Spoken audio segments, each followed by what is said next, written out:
friends. On behalf of Yusanas Foundation, I welcome you all, and today we are doing our second interview in this series on Kashmir Dialogues. It's a project. It's like a mission in which we are trying to explore the voices of Kashmir, what the people of Kashmir think after, what has happened in Kashmir, especially the abrogation of Article 370, and what is going to be the future of Kashmir. In this series on Kashmir Dialogues, we'll be talking to people from all walks of life. Okay? Basically, you can say these are the voices from the valley, from the grassroots, from business, from politics, from journalism, from media, and from academia. So today we have with us Janab Majid Hadri Sahab. He's a very famous journalist. He's from Srinagar and he was trained as a mechanical engineer, but then he made his foray into the world of journalism. He writes for national and international portals on the issues related to militancy, radicalization, governance, and various political issues of Kashmir.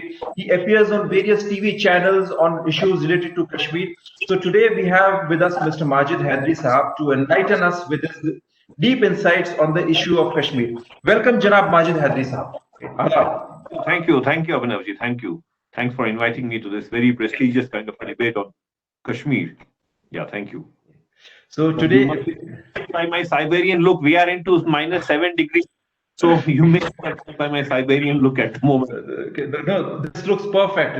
It looks as if we are talking to someone from the grassroots in the Kashmir. So this looks perfect, especially in this virtual world. When our travel it's so restricted because of the pandemic. Yes. So today, in this freewheeling interview, I am going to be asking various questions related. Your experience in Kashmir, and you can share your thoughts, your journalistic findings, and so, this is also going to be a great insight for the people who are watching us from abroad also, like in the other countries also, like what exactly is happening in Kashmir. So I'll begin with this, new chapter which was unfolded in Kashmir with the abrogation of Article 370. And I would just like to share, what exactly happened? How was an average Kashmiri feeling when it all happened, and how were things managed after this article was abrogated? See, well, the abrogation of Article 370, frankly speaking, came like a shock for the people of Jammu and Kashmir. Nobody was expecting that something which has not happened for the last 70 years is going to happen all of a sudden. That too with such a kind of a suddenness that you get the one state divided into two parts, and then both are converted into union territories. So that was one aspect. But the other aspect was that this abrogation of Article 370, I have been telling it quite frankly, that it was managed so meticulously that when you had a kind of a lockdown where there was no communication, there was incommunicado, there were many kind of restrictions, but the life of common person did not get hampered. That was the kind of arrangement the government had made, the Modi government had made for this abrogation of Article 370. You had that time, a few days after the abrogation, you had the Eid ul-Azha, and then I would say that the sacrificial animals were available not only abundantly, they were, I would say, that twice the number which would otherwise happen in routine years. And then second thing was the ration stocks. There could have been a ration crisis, food riots could have taken place, but nothing of that sort from the side of government happened. That it was such a kind of a meticulously planned, kind of abrogation that common people did have some problems. Yes, everybody had problems. When you don't have internet, you don't have mobile, you have problems. But the one thing which is very important is that human life was not lost. There were no street protests. That is point number 2. And then this no killings, this episode and this development of no killings continued for around 6 months. For 6 months after the abrogation of Article 370, I would say Kashmir had become incident-free.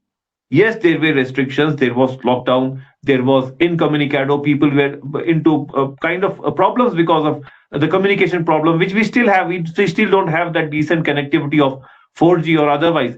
But the issue is that human rights were secured. That is point number 1, which one can appreciate. Second point is that people did not face problems with regard to ration, with regard to fuel, with regard to their cooking gas, etc., etc. So that was all the way meticulously planned. So that is one thing. But yes, we have a big problem. Let me tell you, we have a big problem because of internet still. The students are suffering, the people are suffering because you don't have a decent connectivity. When India is striving for 5G and we say it's digital India, why to keep Jammu and Kashmir away from a decent internet connectivity? The students suffer, medical field suffers, scholars suffer, everybody suffers. You need to give back this 4G to the people of Jammu and Kashmir. Yes, that is very much in need. Yes, over to you, Abhinav. Yeah, perfect. Thank you very much. So Majid Saab, generally like in Kashmir, we hear about a very delicate security situation. Even during the Amarnath crisis or the post Burhan Wani crisis, within the first week, there were a large number of killings and police firing. There was a civil unrest after this. There was a huge militancy threat, and right now, like after this, abrogation of Article 370, a step which is historic in itself. People were expecting that something catastrophic could happen actually, especially in a place like Kashmir, where we also see a very high level of I would say religious radicalization, and there was a homegrown militancy. So, what exactly was the reason that besides the security, I would say very appropriate security arrangements, what was the other reason that people didn't come out in an open revolt? Right? See, well, firstly, there was too much of security arrangement, so people were, I would say, people were to some extent frightened also at the beginning of when the Article 370 was abrogated. But the second point is that, as I said, government had meticulously planned this all. The forces which could lead to any kind of protest were nowhere in picture. They were behind the bars. And some of the outfits, as you know, they were already banned. Jamaat Islami was banned, and some militant turned separatist organizations were banned. There was a ban, and then the kind of security scenario you had that if anybody was raising voice, he was getting arrested and being put behind the bars, not in Jammu and Kashmir, but far away from Jammu and Kashmir. So that was a kind of a fear factor in the minds of people that time. But then subsequently, it turned out to be like people got adapted to this, they got conditioned to this, and now you saw that we had I would say, a surprising voters turnout in the District Development Council elections, which were the first elections to be held after the abrogation of Article 370. So from security perspective, that time it was planned. So things went on that way. But there are some issues. There are some issues now which we are facing and which are evolving in the new Kashmir. As Honorable Prime Minister has been saying, this is the idea of Naya Kashmir. So what is Naya Kashmir? Government had the idea, okay, they wanted to abrogate 370. That was their idea. But then there are some issues with regard to people of Jammu and Kashmir. They have their domicile right issues and other issues. It's not only about Kashmir, even people of Jammu are asking for it. Because when you keep Ladakh people away from the domicile issues, you say their tribal characteristic, their ethnicity will be conserved, preserved, and secured all the way. Why not the same with people of Jammu and Kashmir? So there will be issues, and there are issues which need to be resolved in a way that you don't push the people towards the wall. And that should be the idea of Naya Kashmir. Yes, Abhinav. So my next question would be like, how has things been after the abrogation of Article 370 in terms of governance? Do you feel any change because the government said that, Kashmir had a massive corruption problem and, I would say, a massive governance problem. Besides that, infrastructure was bad, and then the government is saying that there will be better employment, better investment, outreach and governance will be improved. Do you feel any kind of perceptible changes happening, especially with the new Lieutenant Governor joining in Kashmir? At the grassroots level. Well, Mr. Abhinav, this is a very, very important question, and this is being missed by the larger mainstream media over the months. I would say I have been a big critic of the government, and I always try to be a critic because I'm a journalist. My duty is essentially to criticize the government. But I would say the only good thing which the Modi government has done for the Jammu and Kashmir and for the larger Indian state is the appointment of Manoj Sinha ji as the Lieutenant Governor. He has been dynamic from day one. Let me say it on record. Everybody appreciates him for his dynamism. He has shown the kind of dynamism which even bureaucrats couldn't do over the months. For the last 2 years, we had a kind of a stagnation over how the administrative affairs are going on. There are complaints. There are numerous complaints of administrative failures, numerous complaints of which is being said as the ruthless corruption. There are numerous complaints against the bureaucracy, and it's not me saying it to you. I have been saying it openly on record. We had Satyapal Malik ji as the governor at that time, and then at a press conference, posed him the same question that you have corruption in bureaucracy and why are you not taking action? So now after Malik Sahab, we had Murmuji, and now you have a dynamic kind of a man who has leadership qualities. And I would say that if BJP utilizes his energy in the best way, not only Jammu people will vote for BJP, I'm going a bit political here, but even Kashmiri people will vote for BJP. That is the kind of dynamism a man from BJP has shown in Jammu and Kashmir. He started with a visit to a COVID hospital. No bureaucrat or minister across the world, I would say, would dare to go into a COVID hospital in a place like Jammu and Kashmir and start his innings from there. He went to a COVID hospital, not in Jammu. The man who comes from a right-wing background, he goes to a hospital in Kashmir. And a few days after that, he goes to an area where just 2 days back, one of the longest gunfights between security forces and militants had taken place. He went for a district board meeting to Baramulla, which is North Kashmir, the frontier side of Kashmir. Just few hours, it was, I think after 36 hours, he went to that place and he went by road.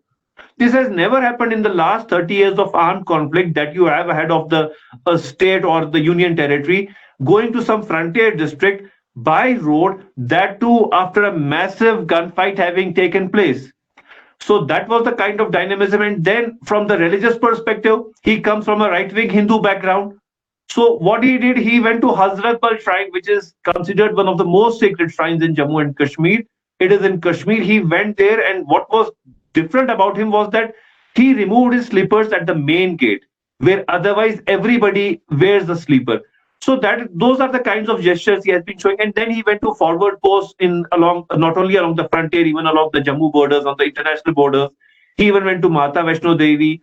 He went to districts, and what he maintained during all this is, for the first time in the last 30 years, I would say, is that he didn't take the bureaucrats along, the battery of bureaucrats along. But yes, the problem as of now is that Manoj Sinha ji is showing his dynamism. I am saying it across the board. He shows his dynamism. He is showing his integrity, honesty, which he has been known over the years. But the problem is with the bureaucracy. I don't know what problems New Delhi has to start a strict crackdown and to start a scrutiny of how the bureaucrats are working. Because what we see as of now is that one man is working, there is one man of integrity, honesty, it is Manoj Sinha ji, while the rest of the bureaucracy, which rests in the civil secretariat, is not doing their job properly for the last 2 years. We have been saying it on record. You have record-breaking corruption. You have ruthless corruption in Jammu and Kashmir. So why should a government which swears by the slogan "Na khaunga na khane dunga," in a country where Honorable Prime Minister is supposed to be accountable, why shouldn't the bureaucracy of Jammu and Kashmir be accountable? This problem has been a major reason of people's alienation from New Delhi over the years. You had Dainas there who were pampered by New Delhi, but now for the last 2 years, you have bureaucrats who are pampered by New Delhi. So unless you stop this pampering, be it of the Dainas or of the bureaucracy, you can't win the hearts of people. And what New Delhi wants to do after the abrogation of 370 and what the idea of New Delhi's Naya Kashmir is supposed to be, it is supposed to be that you win the hearts of people of Jammu and Kashmir so that you don't get a repetition of what has happened in the last 30 years. But unfortunately, that scenario is missing. You don't have efficient bureaucracy, you don't have accountable bureaucracy, and the officers are not doing their job properly. Let me tell you it on record.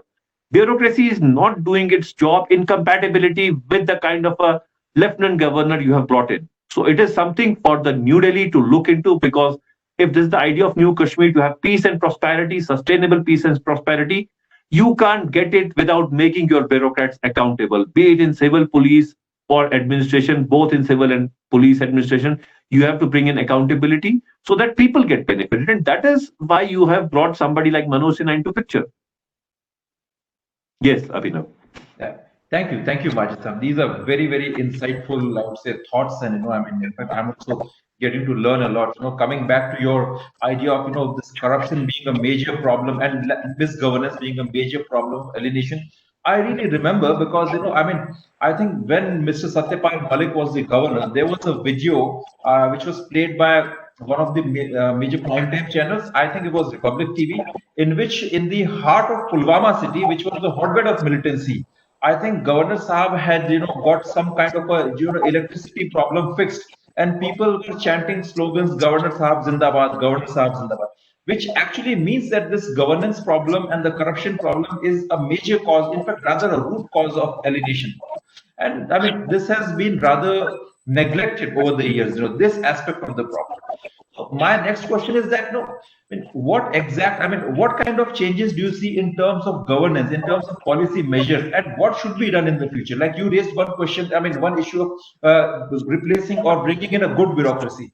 Besides that, what other policy changes in terms of improving the governance and rooting out the corruption can be introduced? Well, before getting to your question, I would just recall that when Satyapal Malikji was the governor, one boy from North Kashmir had just texted a message that we don't have electricity in our village.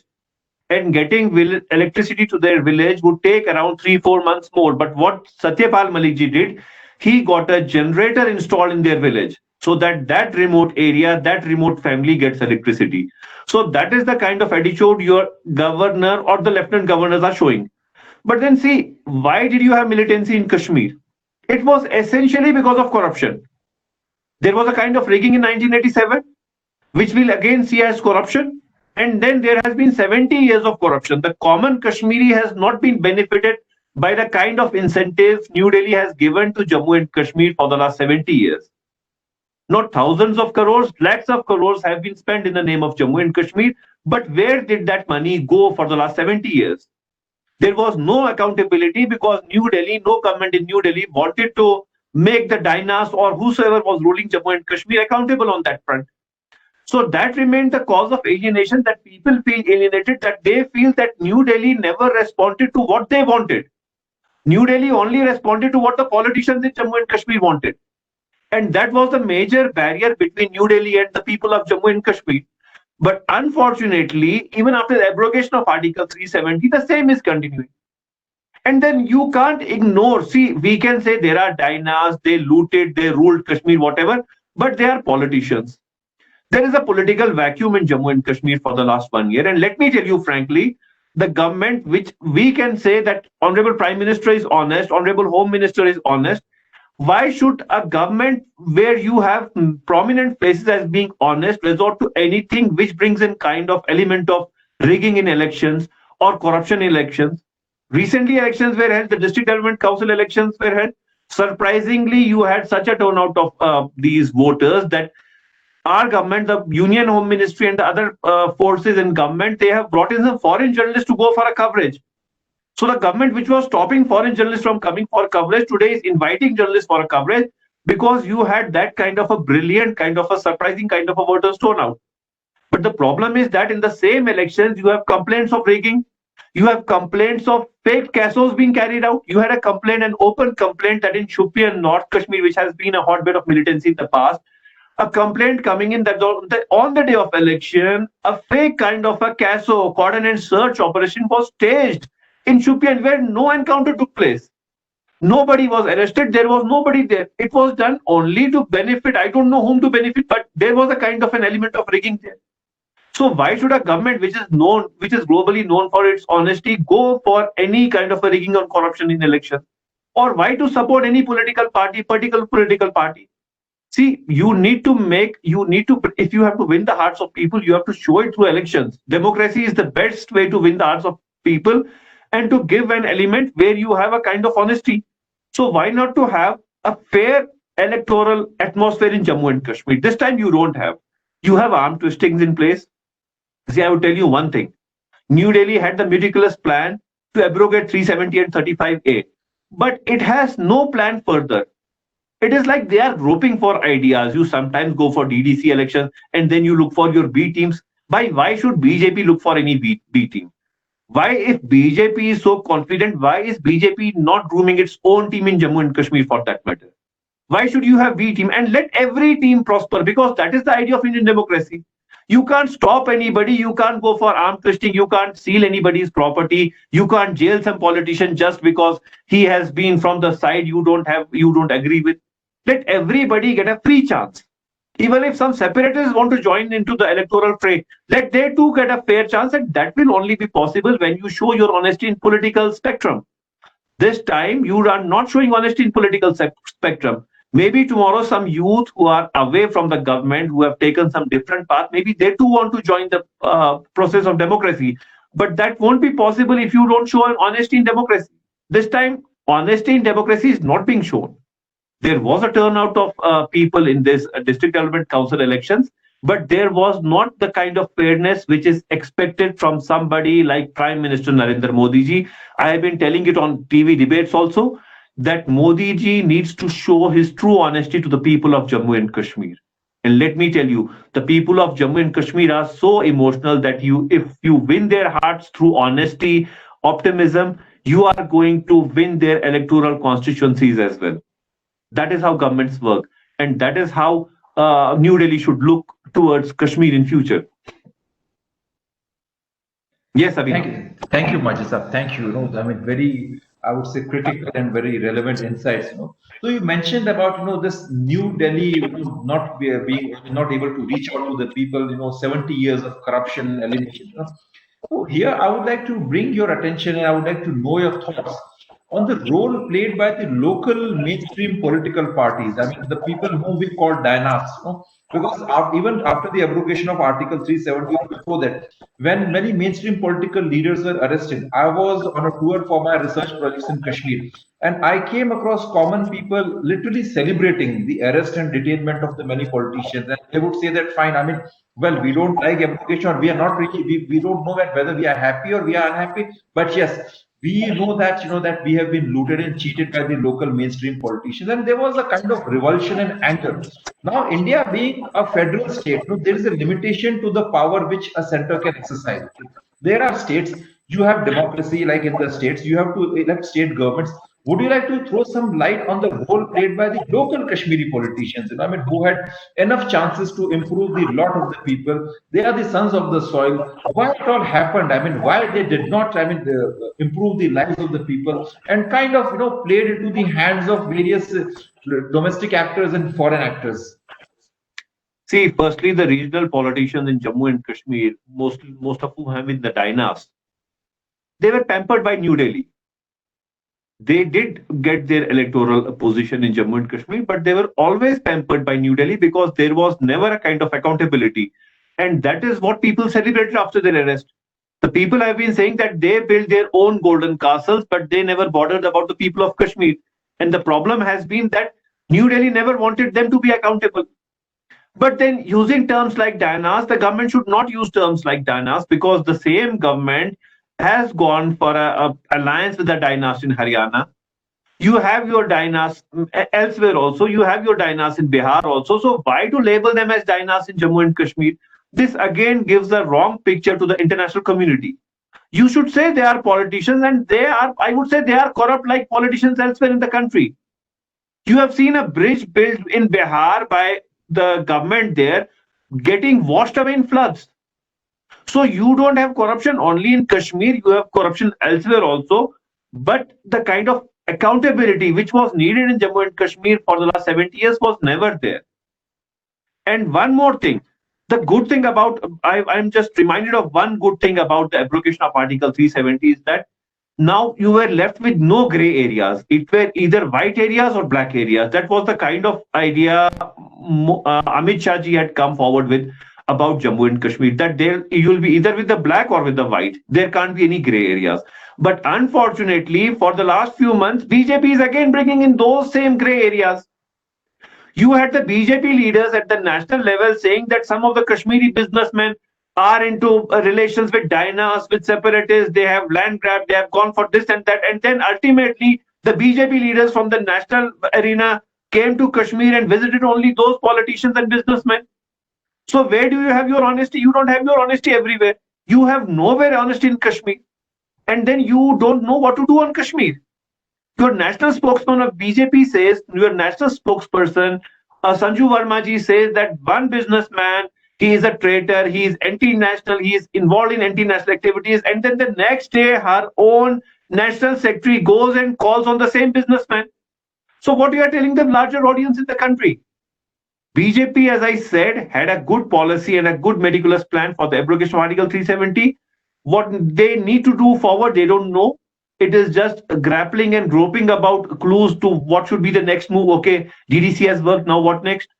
If there was a plan, it should have started with Manoj Sinha ji having come in, then you making the bureaucracy accountable, and you setting milestones. How Kashmir will go back to the path of sustainable peace and prosperity. It's not about peace, it's about sustainable peace. We have seen some those phases of peace in the past also, but there has been no sustainable peace in Jammu and Kashmir for the last 30 years at least. So there's a need to have a larger plan to how to bring in peace. And you have been doing nothing for the youth. Where is employment? Where are packages? And what about the domicile rights? I said Jammu and Kashmir people need some security of domicile rights, which are not being given. So there's a kind of a breach of trust with the people. Give them employment, give them economic package. Where is economic package? You don't have any economic package. You don't even have a political package. You are looking for B team, C team, Z team. You need political package. You need to fill the political vacuum which is in Jammu and Kashmir.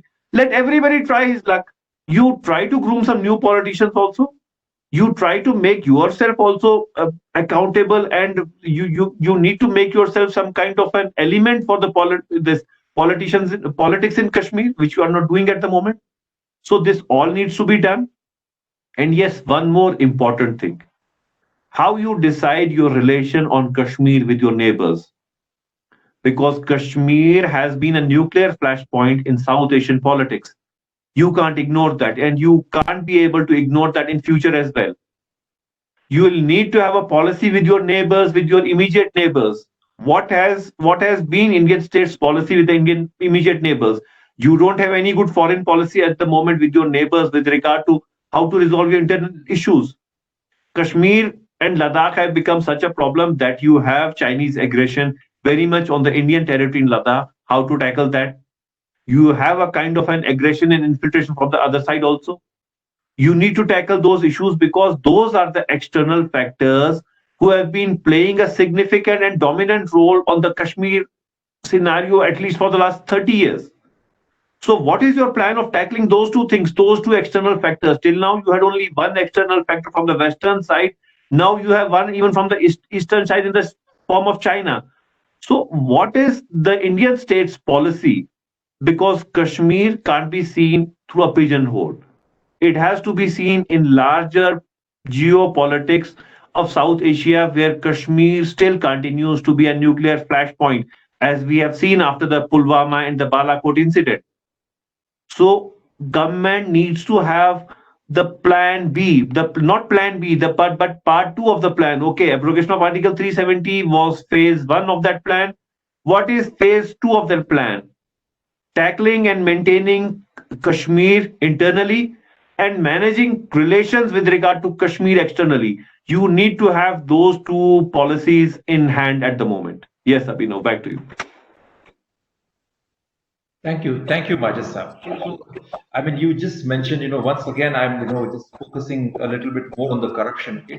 So, I mean, lately we see that there's a major onslaught against corruption in Jammu and Kashmir, especially over the last 2-3 years. Actually, there was this huge Jammu and Kashmir bank scam, and I think the central government started some kind of inquiry into it. Recently we hear about the Roshni land scam. I mean, we have a lot of bureaucrats and many politicians being, I would say, investigated in that matter, and many other cases, scams like Jammu and Kashmir, something related to cricket, and some other cases about which even you have written, about the transfer industry going on, and in which I would say over the last many years the local political elites were majorly involved. Now the government is taking action against them. How is this thing being received among the masses? My first question. And second is that what is the future of mainstream politics in Kashmir, and how to find a new leadership in Kashmir which has real local roots, those who are seen by people as credible politicians? See, Abhinavji, as I said, government is a bit confused on how to tackle Kashmir, even with regard to corruption. The same government goes to court, and Honorable High Court nullifies the Roshni land scam, which I say is the biggest land scam in Indian history. But then the same government goes to Honorable Court and says, sorry, we were wrong. We were in a bit of confusion. So kindly reconsider your opinion of revoking and abrogating Roshni land scam. So the government is confused on how to even deal with corruption. They arrested the politicians. They have arrested many politicians. I have been saying it, where these politicians arrested in corruption cases, nobody would have raised fingers. But the way they were arrested with regard to the abrogation of Article 370, that put Indian state in a bad image. So that was a bad plan. Were they arrested for corruption? Are they arrested for corruption? Nobody will raise a finger. But the kind of arm twisting, some political leader from a political party, be it People's Democratic Party, gets arrested by NIA. Suddenly, government realized that we need to arrest him by NIA. Dr. Farooq has a case. But then you talk about Roshni also. Government has backtracked from Roshni. It's a major embarrassment for New Delhi that after BJP saying, oh, it was the biggest scam, the same BJP says, sorry, sir, we are sorry, it was not bigger scam. We are sorry for this. And the people who were being labeled as being land grabbers, now BJP is calling on same people. So you don't have a policy on corruption. Corruption has been the biggest problem with Jammu and Kashmir, but BJP still has no issue of how to resolve this. And then you are talking about the politics and how to give new politics space. That could have come and then can come only through fairness in electoral processes in Jammu and Kashmir. This time there were not one but numerous complaints, either of corruption in complaints, rigging in these elections, numerous kinds of complaints, but no action being taken by the government. That was point number one. So if there is a youth who thinks that he needs to join the democratic process, the electoral process, he now has apprehensions. That apprehensions have not come from the people, that have not come from external forces, that have come because of the mismanagement of the government. So New Delhi needs to make its policy clear how to deal Kashmir. Is the idea of new Kashmir to have a Kashmir where you have sustainable peace and prosperity and winning the hearts of people? You can't have sustainable peace without the winning the hearts of people and essentially the youth. Now I'll tell you, government has not been doing anything for the youth. One very vital important example for you, because you have been into radicalization. Let me tell you, after this COVID pandemic, Home Ministry came up with guidelines across the country, pan-India guidelines, that you need not to have offline examinations. Let there be online examinations. But Kashmir is the only place across the country where students from 10th, from 8th, from 11th, from 12th, from their graduation, from their master's degree, all of whom are seen in the vulnerable age group of getting indoctrinated. They all were forced by the government to take to streets to condemn and criticize and protest against the government's decision to hold exams offline. When every student across India was allowed to hold online exams, which means they would appear in exams from their homes, why this discrimination only with the youth of Kashmir? Why this discrimination? You don't have your universities working properly. You have your Kashmir University, you have complaints against them, they're going for exams, these offline exams, which means students have to appear in exams in examination centers, when you have the Union Home Ministry guidelines that no, you are allowed to go for these online exams. Every university student in Jammu Kashmir has protested, especially in Kashmir, be it Islamic University of Science and Technology, which has always been there in name, and that issue of indoctrination. The students again took to streets only because of exams. The Central University of Kashmir students took to streets. The Central University students took to streets. Kashmir University students took to Kashmir. Even Sher-e-Kashmir University of Agriculture, Science and Technology, those students took to streets only for one reason of exams, which was their genuine, legitimate demand as given to them by the Union Home Ministry, but that was not upheld by the government in this union territory. So you are not doing justice. And then one more thing, government for the last 6 years has been investing into sports and only sports. 200 crores were spent by the previous government over sports in Jammu and Kashmir, and then finally BJP leaders in Jammu region held a press conference where they said that Khelo India, which was a 200 crore package, was actually Luto India, which they meant plundering India. So that money was looted. You give bats and balls to children, you give footballs to kids, and then you don't give them jobs. A bat and ball cannot fetch him livelihood, that cannot give him money.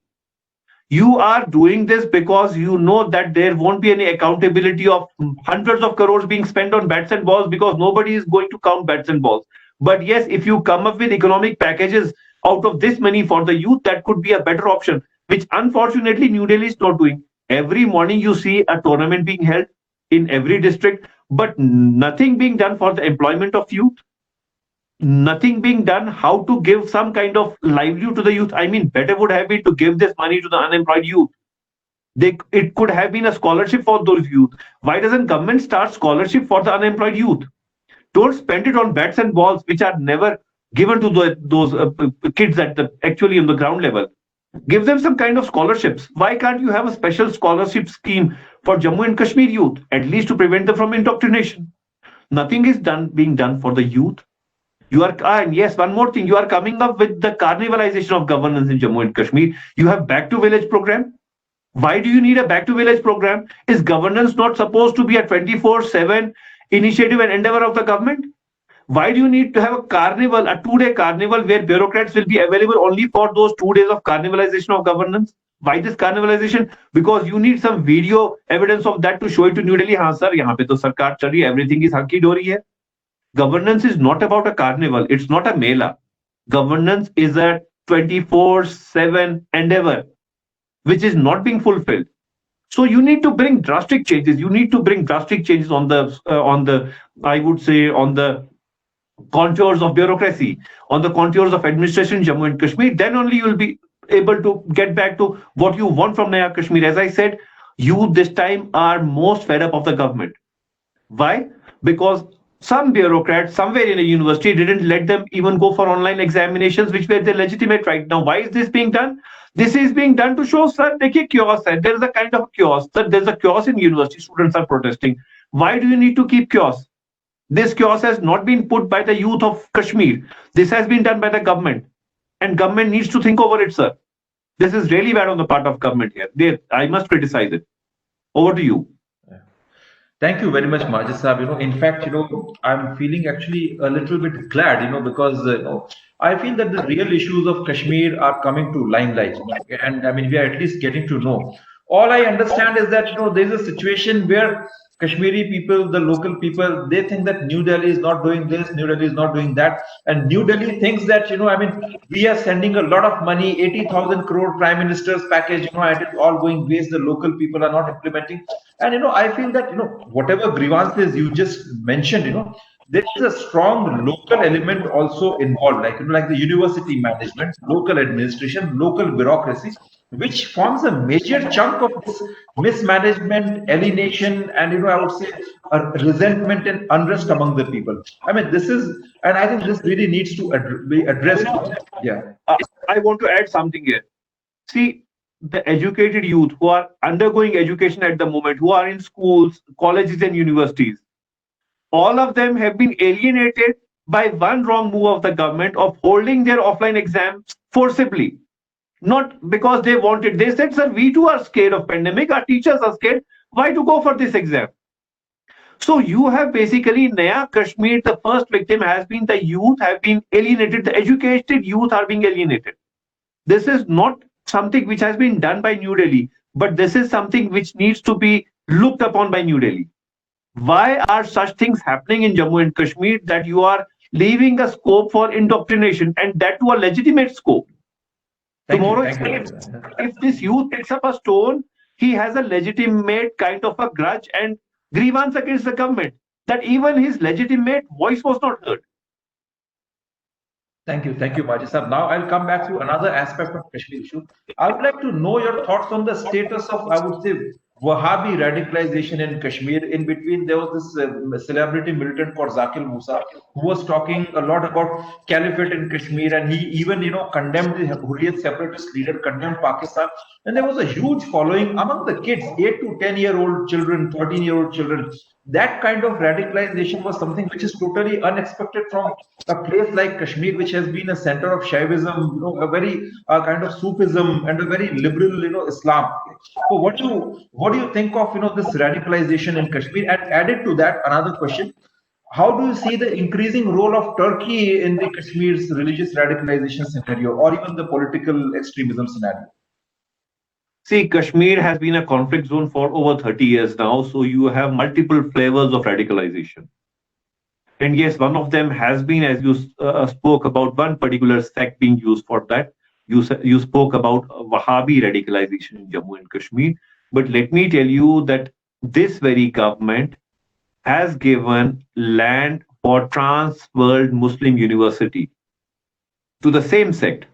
So it is something for the government to look into. Government doesn't have a good policy in place, as I said. So, and yes, one more thing. Radicalization does not come in Kashmir, it's not coming from religion. It's coming from interpretation of what is happening in Kashmir. And what is happening in Kashmir is something like the injustice done with all the educated youth in Kashmir, as I told you. So labeling and saying that yes, one particular sect of religion or something is behind this, no, this is not that kind of an issue. When you look at Kashmir as a conflict, it has been a political issue. It has nothing to do with religion. Okay. No, but I would like to see. I would like to interrupt. Jamaat Islami was bad. Jamaat Islami was a sect like which is openly propagating Maulana Maududi's extremist views. I would say tantamount to political Islam. Jamaat Islami is in fact is considered as a South Asian cousin of Muslim Brotherhood. Okay, and it has I would say very proven links with Hizbul Mujahideen. I have met people in Kashmir who talk about Jamaat Islami openly terrorizing local people and just creating a very strong sense of radicalization. Okay, so there is a sense of religious radicalization. What do you feel about Jamaat Islami has nothing to do with Wahhabi radicalization, as quote unquote Wahhabi radicalization. Jamaat Islami is a different school of thought. Yeah. Wahhabi radicalization, quote unquote, is a different school of thought. Yes, so, I get your point, but still, I would include Jamaat Islami in the larger ambit of religious radicalization. Okay, so maybe you say that Wahhabi is like one strain of radicalization. Okay, I would also like to know your thoughts on the Jamaat Islami radicalization. See, when you look at Jamaat Islami, this is a very good and a very technical question with regard to Kashmir. When you see at that aspect, that if you get through the statistics for the last 6 months, you will see that there has been minimal or no recruitment in Hizbul Mujahideen, which was for some reason supposed to be linked to this Jamaat Islami some years ago. But this time you don't have any recruitment in Hizbul Mujahideen. You have your recruitment mostly in Al-Badr. You go and check it out from your statistics. Al-Badr does not come from Jamaat Islami ideology. Al-Badr is a different ideology. So here the issue is not about any religious ideology coming into picture. This is a different issue. But yes, with regard to Turkey, see, Turkey is now a bigger player, not only for Kashmir being a Muslim-dominated region of the country. Turkey is now a player across the Islamic world. As you saw, Turkey held a parallel Islamic summit with Malaysia. But what they missed there was the participation of Pakistan. Turkey is evolving as a new, I would say, Muslim binding force across the globe. And that way they do have, I would say, they would definitely have stakes in Kashmir also. Turkey is into a different kind of a game in this Muslim world now. They are unlike the Wahhabis in the Saudi region, the Middle East. They are not working that way. They are not into a policy that way. They are altogether different. Turkey has good relations with Iran. Turkey even has good relations with Pakistan, with Iraq, with Malaysia, with Indonesia, and even now with Bangladesh. So Turkey is trying something. Turkey is not interested about Kashmir. Turkey is interested about a new Muslim representation in the world, where they find that the Wahhabi ideology and the Saudi, I would say the Middle East, that be it Saudi Arabia or the United Arab Emirates and some of the related countries, they are not the dominating players. They are not the dominant factors. Turkey is trying for a new kind of a Muslim power in the world. So that way they do have some kind of a, I would say, a support or sympathy for Kashmir, but Turkey has nothing to do directly with Kashmir as of now. If anybody has to do with Kashmir, it has to be the neighboring states, not Turkey. If Turkey is doing it and anything with regard to Kashmir, it is only for the consolidation of their larger Muslim brotherhood kind of a sentiment. That is all I would say on this. Thank you so much. You know what? We just saw in the Middle East as Turkey has been arming a lot of, I would say, Islamist insurgent groups in Libya or like in Syria also. So there was there was a thought that that similarly they could have stakes in Kashmir as the local support for the militancy is coming down. As you only said that the recruitment for Hizbul Mujahideen has fallen, and Al Badr, which is more or less, I would rather consider Al Badr as not even Pakistani, but as some kind of an Afghan centered terror group active there for last many years. Okay. So with this increasing involvement of more, or I would say rather heavily dominated foreign players, we just thought that Turkey could be more active. With this, in this connection, my question is that could you just tell us a little bit more about Al Badr, its ideology, and I would say why these more or less Afghan-centered terror groups are becoming more active in Kashmir? See, after the abrogation of Article 370, there has been a change even in the militant side of tackling Kashmir. The first change was that Hizbul Mujahideen and the Lashkar and the Jaish-e-Mohammed, they started, they started getting themselves into a low key. And then you had the elements like Al Badr reviving, and then you also had one more outfit evolving out of this with a kind of a new kind of a name, which was neither Islamist, which was neither radical. They tried to come up with a new name of their outfit. So both from the side of Government of India is planning one thing. There is also on the one thing which the militants are planning. You see, there has been altogether a change in the kind of militant attacks which would take place prior to this abrogation of 370 and what kind of attacks you have now.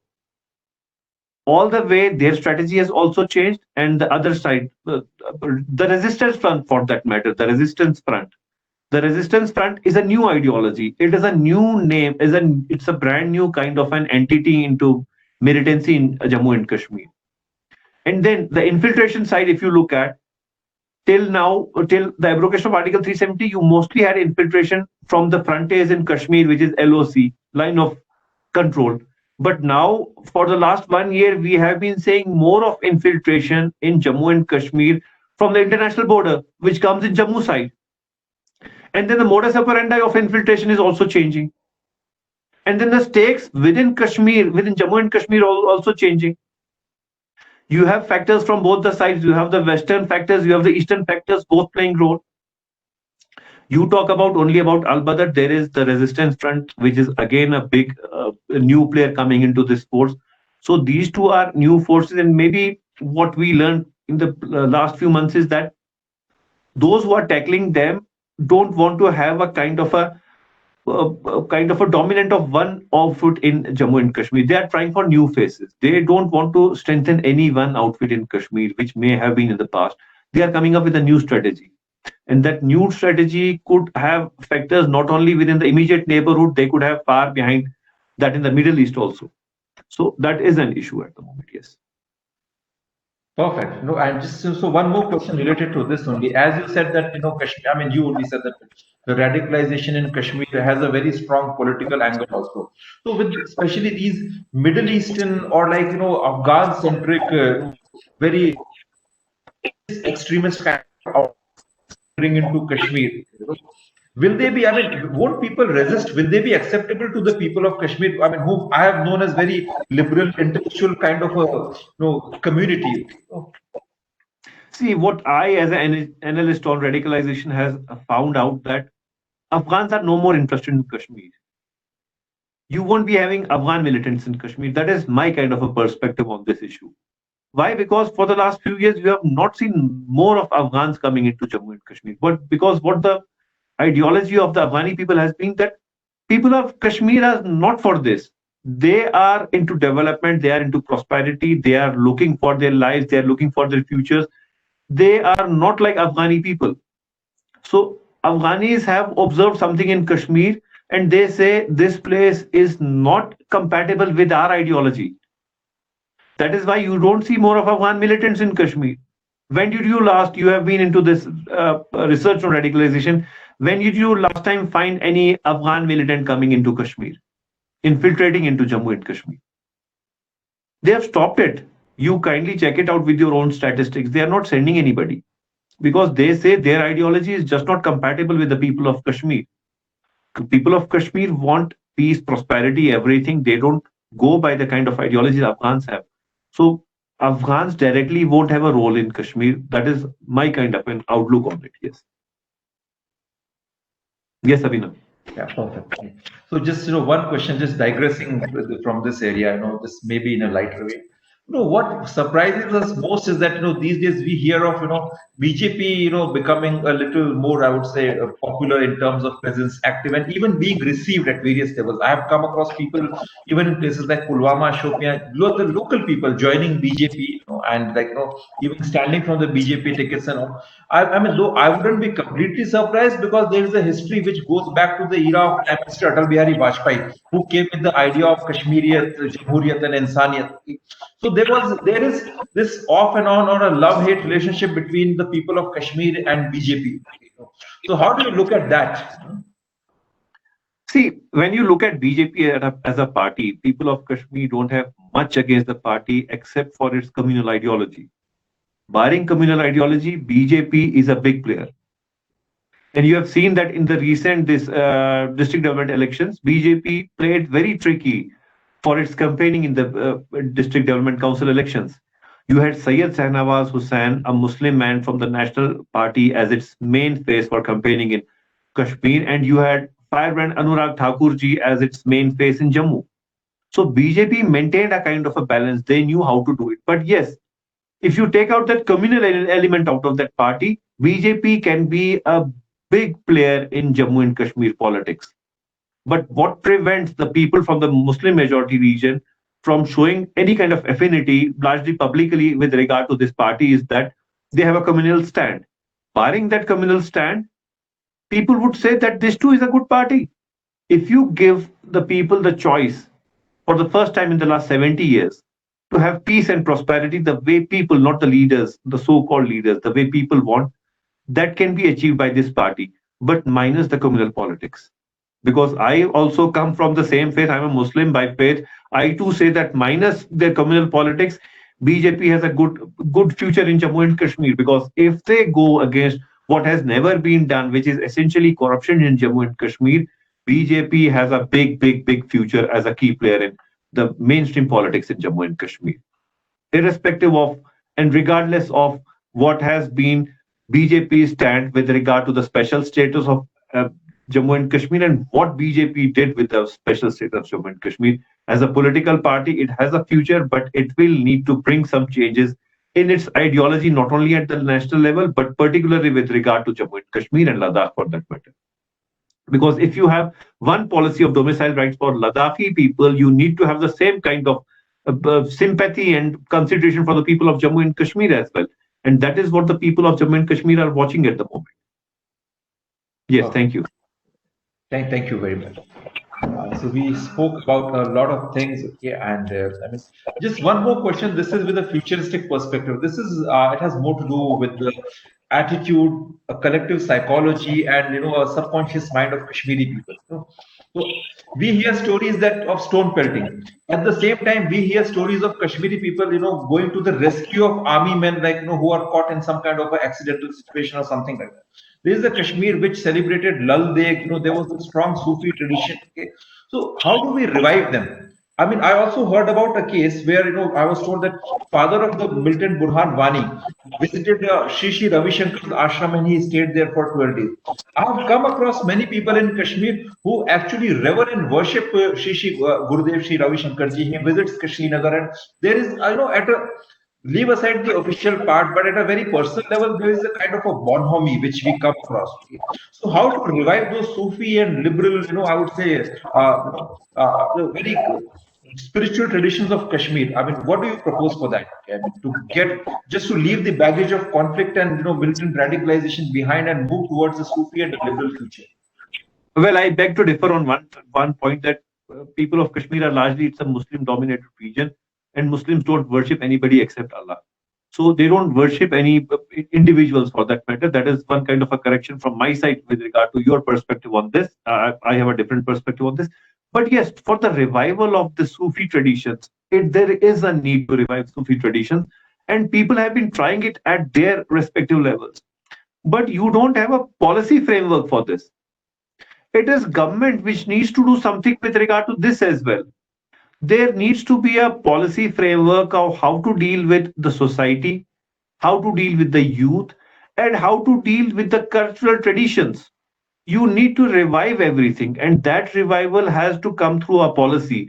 It can't come through chaos the way we have been having it in Kashmir since the day Article 370 was abrogated. You abrogated it, okay, it was your ideology, you abrogated it perfectly. But then what next? You don't have a policy, you only have chaos. You are trying to fix, you are trying to put some blocks in a puzzle. It is not the way Kashmir needs to be tackled. If you had a good policy for abrogation, you need to have even better policy for how to take Kashmir forward. Yes, there will be three important things with regard to that: the youth, the key players, how Kashmiri society works, how economy works with regard to that, and yes, the revival of Kashmiri traditions, which is essentially rooted in the Sufism and even Shoism for that matter. You need to revive both the traditions. But unfortunately, for the last 14, 15 months, nothing has been done on these fronts because you have chaos and corruption at the, I would say, prevalent, despite you having one of the best faces, Manoj Sinha ji, at the helm. This is all I would like to say.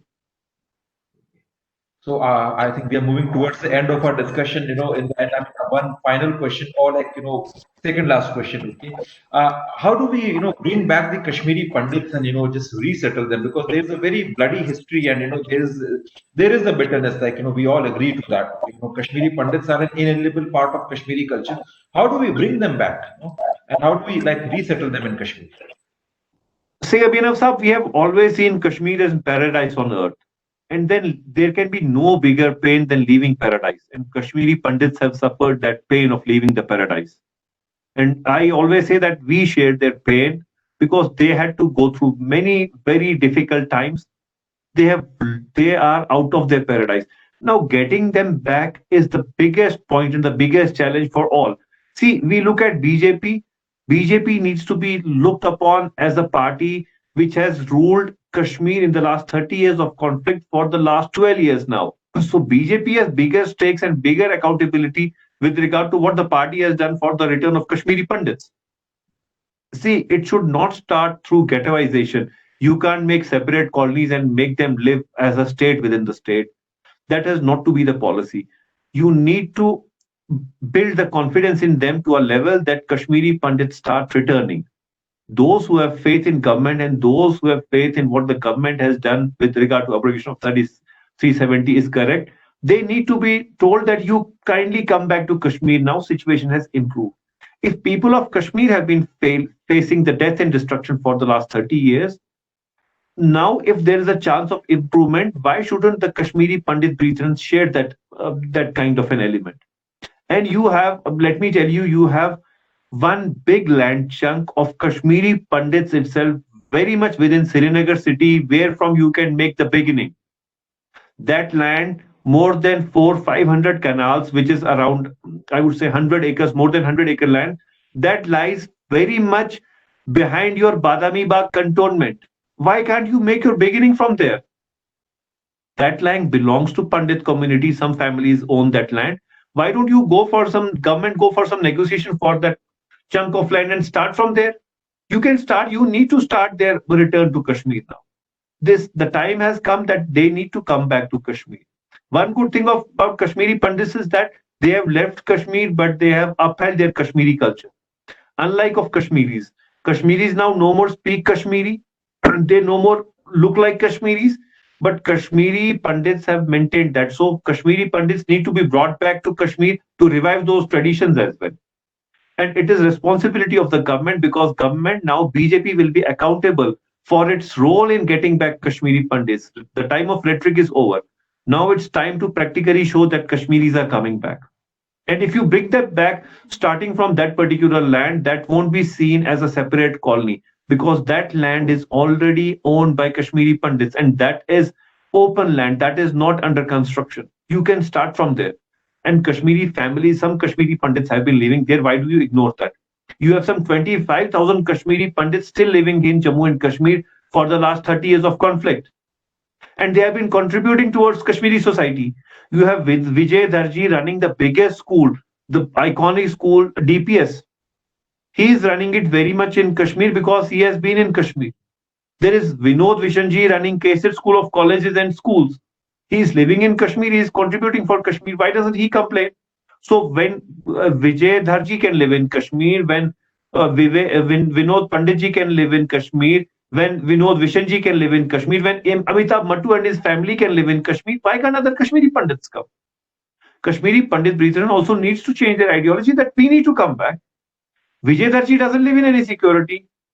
Vinod Vishanji doesn't live in any security. Amitabh Mattuji's family doesn't live in security. So when these Kashmiri Pandits have set some standards of how to live in Kashmir, why can't others return? It is for them to decide and for the government to negotiate how to bring them back. That was with regard to Kashmiri Pandits. Yes. Yes, Thank you very much. Thank you very much, Majid Saab. One final question. Yeah, you want to say something? Hello. I mean, one final question. Okay. I would like to know your thoughts on this problem of, or this menace of drug abuse in Kashmir. I think there is something with your video. Just hold on, Carly. I'm not getting you. Yes. Yes. Yes, yeah, my question is, I would like to know your thoughts on this. Can you hear me? Hello. Audio is not clear. Can you hear me? Hello. Yeah, I can hear you. Yes, yeah. So I would like to know your thoughts on the problem of drug abuse in Kashmir. We have been hearing about this, rampant, problem of drug addiction among the youth. And what do you have to say about that? See, in Kashmir, till a few years ago, you had only drug peddling. Drug peddling means a negligible or a nominal kind of a drug syndicate. But now you have a full-fledged drug mafia. You have drug trafficking from Kashmir, and now the statistics show that it is related to narco terror also.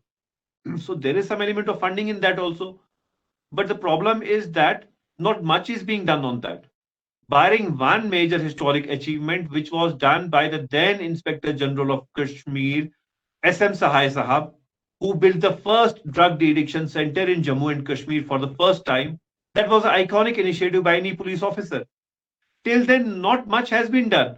Barring that, you hold those carnival kind of events, event held against drug abuse, those events don't help. You have to go to the grassroots much the way SM Sahai Sahab did to fight drug abuse. You need that kind of smart policing. You have now come up with a narcotics wing of police, but that needs a kind of smart policing initiative. You don't have a smart policing initiative at the moment. I'm sorry to say that. You don't have smart policing in Jammu and Kashmir at the moment, even for regard to drug abuse.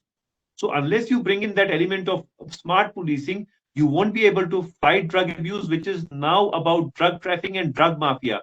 Now people in Kashmir are not smoking charas or ganja. It is about heroin. And you know that heroin is one of the highest levels of drug abuse. So Kashmir has reached the highest levels of drug abuse. Not only Kashmir is consuming it, you have almost 10% of drug consumers in the statistics as is being shown by the various agencies. But now Kashmir has become into a kind of, trafficking for this place. Drugs from Kashmir are going to outside. You had a big haul of drugs being recovered from Punjab, which were actually sent from Kashmir, and they were headed for Goa. So drugs in Kashmir is now a big syndicate, which needs to be seen very seriously by the government. It is not only to safeguard the lives of youth, but it is of a big value for the government. I don't need to talk about everything in black and white for that matter. You need to understand what I'm saying. It's a big concern, and government needs to tackle it quite properly, not the way it's being done through some symbolic gestures. It has to be seen beyond symbolic gestures of a seminar held on drug abuse. It's not to be tackled that. Absolutely there right. Should be a smart policing on this essentially. And would you like to share something about how these drugs are brought from Pakistan, like how they are smuggled into Kashmir, and so how this thing whole work, and also on the narco terrorism, just would you like to share some thoughts, since you have been a journalist and researching on various issues for years now? See, what narco terror, what we look at is, as if you say narco terror, quote unquote, I don't put words in my mouth, I would say quote unquote narco terror is there. The main reason is that many of the channels of funding have been blocked. or they have been put to a kind of a scrutiny. So now this is a new kind of a money for some kind of activities. So that is why I said the government needs to look into it. And yes, how these are being brought, these could be brought in much the way the logistics for other activities are brought in. So the same modus operandi applies to this as well. But the point is that how all this syndicate is being run. Because I worked for a special story on drugs in Kashmir, and then I found that there is a proper, there's a proper network of how drugs are brought in and how they are supplied and circulated elsewhere. I have done a full kind of a research on this. I had to do a story for some international organization on this. So I did a full research and we found that there is a full-fledged network. There is a system in place. It's not happening in chaos. It's not happening in hide and seek. You have a well-defined system in place which channelizes your markets for drug sales and the return of money for that. You have a full-fledged system in place for that. Yes, I have personally monitored that for a story. Yes. Thank you very much, Majid Saab. I mean, it was really an enlightening discussion. We talked about a lot of nuances of this issue, like I mean, all those local factors like alienation, corruption, governance, the bureaucracy problem, the drug problem, radicalization problem. I think these are people talk about the Kashmir issue. I feel that these are the issues of Kashmir which need to be addressed. It's not just quote unquote Kashmir issue. It's about the issues of Kashmir. Abhinav, you rightly said. I would put it in a different perspective that these issues consolidate into Kashmir issue. Okay, I agree. These small fragments consolidate into what we call Kashmir issue. Perfect. Agree. Okay, and then something beautiful which you mentioned about the Kashmiri Pandits and bringing them back. You mentioned the name of few people, which is quite a surprise for all of us. I mean, if they are doing it so well in Kashmir, it's certainly an inspiration for many Kashmiri Pandits to come and visit Kashmir and settle there. Okay. And likewise, I feel that even the Kashmiri people should visit various other parts of India. Today only in the morning, a Kashmiri guy had come. He's from Pahalgam. He visited my house. He was selling dry fruits and he was selling shawls and stoles and all. I was very happy to see him. So I think these exchanges and these interactions should flourish. Okay. And with this, we would come to the end of this discussion. Once again, thank you very much. It was wonderful to have you. Very nice and informative. Thank you. We would continue to interact with you and engage you more often with USANA's Foundation. And thank you very much once again. Good night. Thank you.